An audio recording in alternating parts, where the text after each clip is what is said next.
In this video, I'm going to be going over how to sew a basic blouse facing. So I mentioned this in class a bit, but basically you want to turn to page 288 in your textbook. There's a little information on facings. If you read about them, facings are used to conceal raw edges of the garment, add support to the garment, and create smooth, flat edges, typically at the neckline, armhole, or waist areas. So you can see some pictures here of how a facing might be used to finish the edge of a vest or a neckline as well.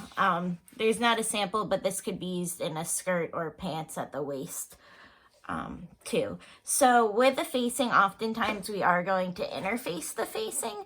And you guys in the packets I gave you received a bag with interfacing in it. Interfacing is just what we call a stabilizer. So it's something that you can add to the fabric just to make it a little more strong and supported so that you can make a firm neckline. Oftentimes the interfacing's put in collars or cuffs just to give them some extra support or stability. So we are going to be using interfacing on our facing for our small blouse sample. There are different interfacings out there. We're working with a fusible interfacing, which means that on one side of the interfacing it has little drops of glue, and it can be ironed on. There are also sew-in interfacings that do not have the glue, but you actually can just sew and attach, but the fusible is typically easiest, and you don't, need to worry about grain line because we're using a non-woven interfacing. There are ones that are woven. It doesn't make too much of a difference. This one's a little thicker, like a medium weight interfacing. There are very heavy interfacings for certain garments, but that's not necessary here. So for this tutorial, you're gonna want to cut out one blouse front out of muslin and one blouse facing out of muslin. So you wanna have those two pieces, and then we're also going to cut out the blouse facing out of interfacing. So when you go to do this, it's extremely important that you feel the two sides of your interfacing. You'll notice that one side is very smooth and one side is very scratchy. The scratchy side is the side with the glue on it, and I want you guys to cut the interfacing with the glue side down. So you want to have it shaped the same way as the pattern, with the scratchy side or glue side down and the smooth side on top. If you do it the other way, it's going to be the opposite shape of your facing and you won't be able to iron it on. It won't line up. So make sure scratchy side is down. So I've transferred the pattern of my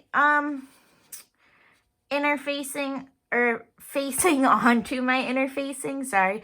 And now I'm just gonna cut it, but when I go to cut it out, I just want you guys to trim off about 1/4 inch around. That way the interfacing will be slightly smaller than your facing muslin, and when we iron it on, you won't worry about some edges like ironing over and gluing to your ironing board or anything like that. So if you look, I'm just cutting about 1/4 inch in from my line. And I've said this before, but you guys should be cutting flat on a table. I'm just trying to make it so that you can see me cutting.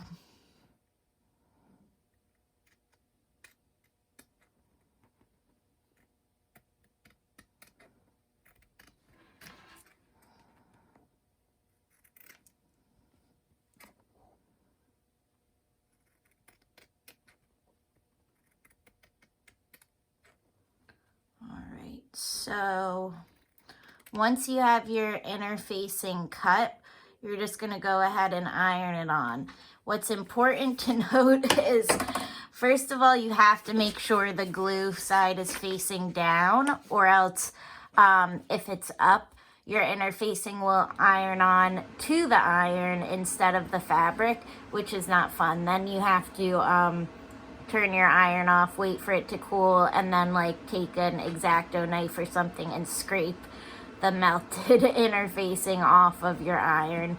So it's best to avoid that. I've seen it happen many times. So make sure the glue side is down, and you just want to line up your inner facing right on the muslin, and go ahead and iron it. But I do suggest when ironing inner facing that you guys use a pressing cloth. So if you just want to take a small scrap of muslin and put it down between the inner facing and the iron, that's best, because one, if you did accidentally put the inner facing on upside down, it won't stick to the iron, it'll stick to the scrap muslin. But two, inner facing's pretty thin, so oftentimes the glue or the adhesive can still come through the other side, and it can get your iron a little sticky. And I've seen it leave marks on like the next piece of fabric or garment you iron. So it's best to just use that cloth to make sure your iron stays nice and clean. So I'm gonna go ahead and iron my inner facing to my muslin, and again, just make sure you have the inner facing on the top side of the pattern piece facing the right direction with the glue side down. Okay, so I've ironed my inner facing on, and just to give you guys a little idea on time and iron settings, I have my iron on cotton because I was ironing my muslin before, so the cotton setting or a high setting is fine.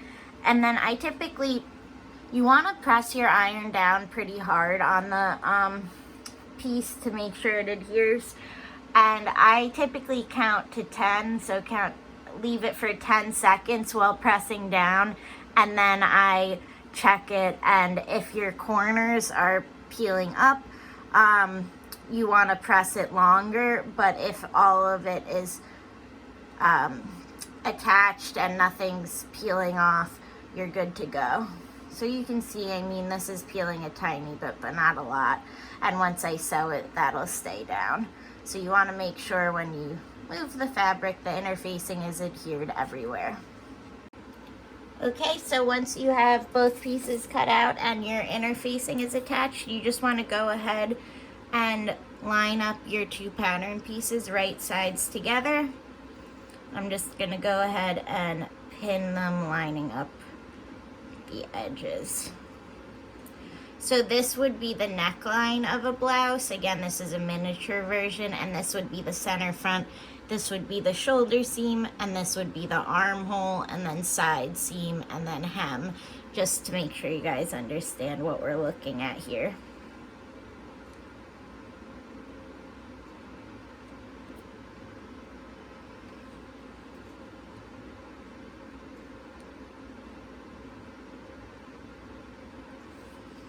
And I'm just gonna add one more pin.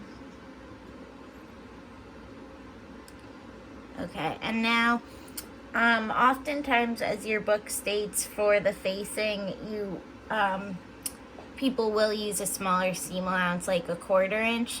Also, what sometimes people do is use like a 1/2 inch seam allowance and then trim one seam allowance edge to a 1/4 inch to differentiate the two edges and make it smoother, so you don't have like a big chunk of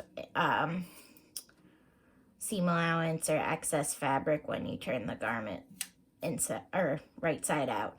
That'll make more sense once we move forward. So all you want to do here is go ahead and we're going to sew our let me just make sure. You actually don't need to sew the shoulder here. We're going to leave the shoulder loose. We're just going to sew around the neckline, pivot, and go down the center front, back stitching at each end. So don't attach the shoulder, just sew the neckline and the center front with a 1/4 inch seam allowance. So I'm just going to go ahead and line up. If you guys remember, 1/4 inch is even with the edge of the presser foot. I'm lowering my presser foot. And I want to go nice and slow, getting as smooth of a curve as possible.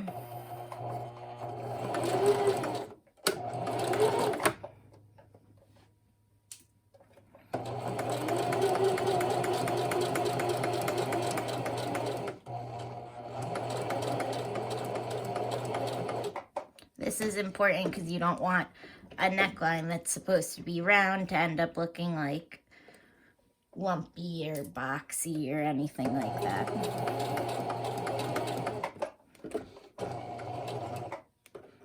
I'm just gonna pivot a little more.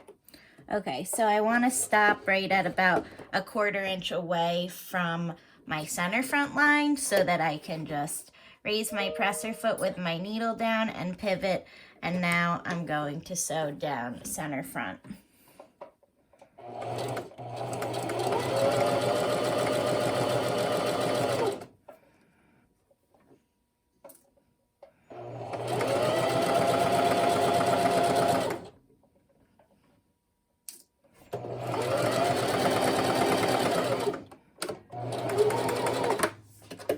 Okay, so pretty simple. Now I'm just gonna cut off that excess thread.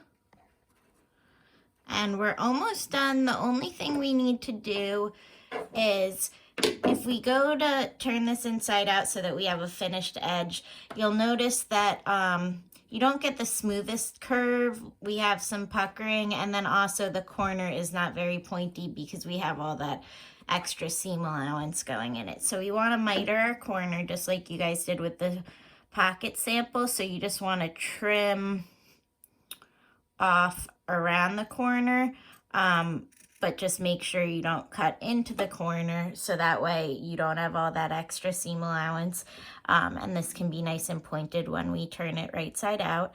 And then also we just want to add some notches along the curve, and this will make it more flexible so that it lays flatter. So you just want to snip to but not through our seam, and I'm adding little notches at about every 1/2 inch, and again that just helps with having the fabric curve nicer.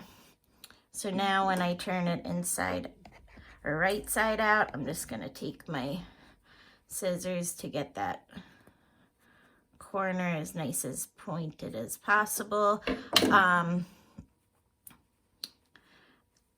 We get a nice clean edge and a nice smooth neckline, which will be even smoother once I go ahead and iron this.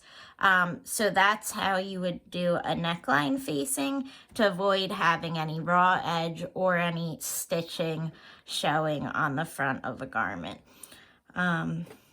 Sometimes what we do too, if you notice, sometimes like the wrong side or the facing will want to pop through to the front, and you want to avoid seeing that. So sometimes what people do is you can understitch, which is when you sew the facing to the seam allowance, and this will just help pull that fabric behind the right side of the garment. But with our sample, it's a little too small to effectively do that. So we will do understitching on another sample at a later time. But just go ahead and once you have it this far, give that a final pressing, and you're all set with your garment with a finished facing. All right, thanks for watching, guys.